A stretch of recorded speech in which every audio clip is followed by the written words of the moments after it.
Jiv tis pave tive chalave jiv hove furman. Jiv tis pave, as it is pleasing, pave means to be pleased. As it is pleasing to Maya, tive chalave, that's how Maya controls everything.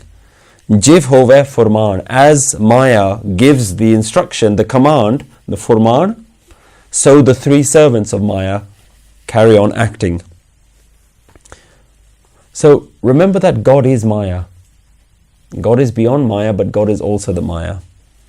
So whatever Maya wants, that's what happens. Maya commands, and the whole universe follows that command.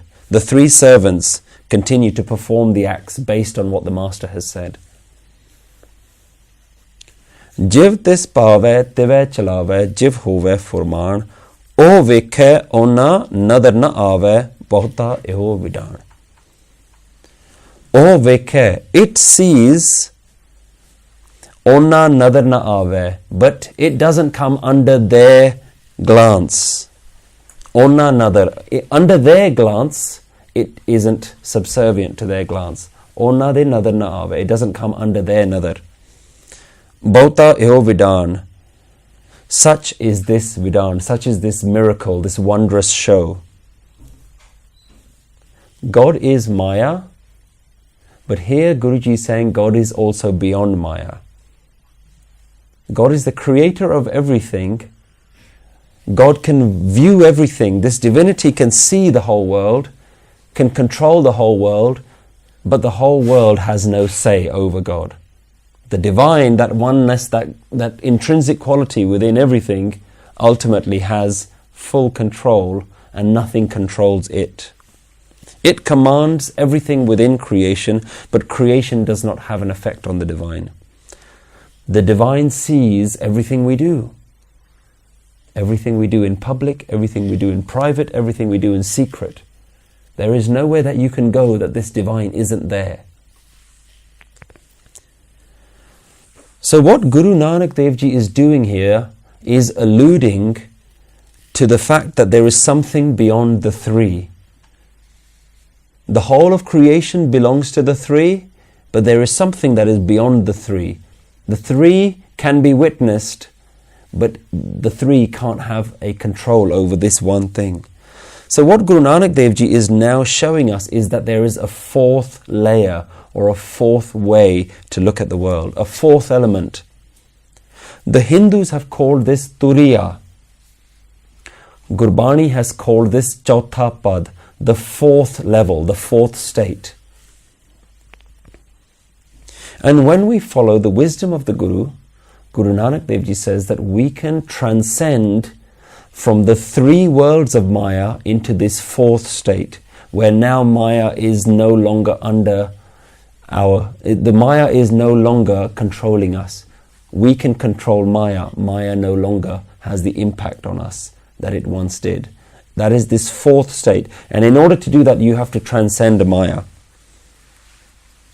Bhagat Kabir Ji talks about this. He says, Raj gun, tam gun, sat gun kahiye, eh teri sab Maya. The Rajas, the Tamas and the Sattva, these three modes are the creations of your Maya. Sab teri sab Maya. Chauthe pad ko jo nar chinhe, tine hi param pad paya. The man who realizes the fourth state, he alone obtains the Chautha pad, this param pad, the supreme state. The way to get out of it is to move away from the three into the fourth level. So, when we're able to completely disassociate with the threefold aspects of creation, however we understand creation in threes, whether that is in time, past, present and future, we need to disassociate with those three. Whether it's with our life, birth, living and dying, we have to disassociate from those three. Whether it's the relationships that we create with me and you, and the connections between us, we have to transcend those. When you no longer have relationships with anything in threes, when you have no relationship with anything, With the Guru's grace, we can transcend into what's called the fourth state. And in this state, you will be able to observe creation, but creation will have no impact on you. You are detached completely from creation. You can observe the three parts of creation. They still exist. The creation doesn't go anywhere. Birth, living and dying still happens. Morning, noon and night still happens. But they don't affect you. Guruji says, "Oh vekhe, onna nadar na aave." You will reach a state where you will be able to see the entire creation, but you will not fall under their nadar. You will not fall under their glance. They won't have any influence over you. Bahota eho vedan. Look at this great miracle. Look at this wondrous thing. So in the context of the last two verses, Guru talked about contentment. Guruji talked about lots of different qualities of trust, of death. Guru saying that there is something more important than all of these, which is to recognize Maya and to transcend Maya. Guru has time and time again throughout Gurbani said that everyone in every spiritual tradition is doing it for Maya, is doing it under the influence of Maya. Our whole spiritual path is under the influence of Maya. We do our religious practices based on Maya. I am going to get something. I am going to get salvation. I want to achieve. I want to be better than this. I was bad, now I want to be good. We do everything within Maya. And Guru says because of that, we don't achieve anything. And this goes across the board. Guruji has been relentless in making sure that everyone understands that all your spiritual practices are within this Maya. As long as you identify with me, you and the associations between them, then your religious practice hasn't started yet. Your spirituality hasn't begun yet, because you've not been able to see that which is staring you in the face.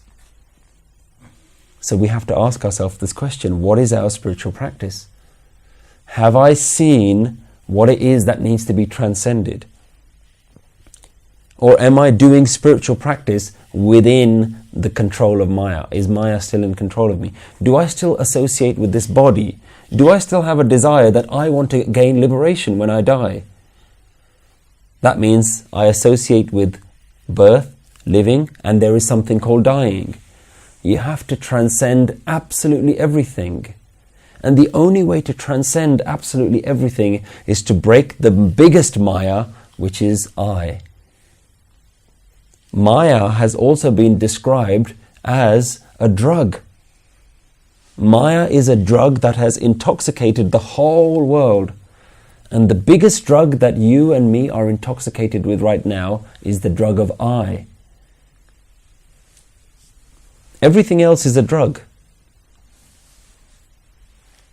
We look down, in society, we look down on people that consume narcotics, that take drugs. We say these people are abnormal, we are normal. Guru Nanak Dev Ji doesn't have that view. Guru Nanak Dev Ji says, when did you take your drug? When did you get off your drug? Because you are under the influence of the drug of Maya. Maya has intoxicated the whole world. And this is such a great intoxicant that you don't even know you've taken it. You don't even know that you're high on Maya right now.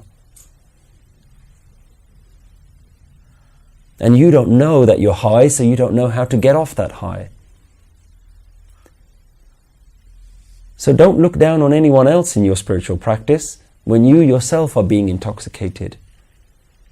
And what is your spiritual practice? You have to really ask yourself, what am I trying to achieve? Who is trying to achieve? If there is an I wanting to achieve anything, you will not achieve it, because you are within the threefold of Maya. And the only way to actually achieve something is to transcend everything that can be broken into threes. That includes me, the biggest drug, the biggest Maya. So Guru says all the things that we've talked about so far, having an appreciation for death, having trust, having contentment, having wisdom, eating the food of wisdom, all of that is fine, but Maya is something much greater, much more powerful, much more subtle, that you have to have an appreciation for. And when you can understand it, when you can go with the Guru's grace to that fourth state, then you will see the miracle of the whole thing. O vekhe onna nadar na aave, bauta eo vidan. What a great, amazing miracle this is. And Guru says, to this miracle, to this state, to this oneness, to this final state where you will connect with the divine because you will be the divine, Guru says, to that ades tise ades. I bow to this, I bow. That which is Ad, Anil, Anad, Anahat, the first, that purity, beyond beginning, beyond end, Jug Jug Eko Ves, the one form throughout all of the ages. Waheguru Ji Ka Khalsa, Waheguru Ji Ki Fateh.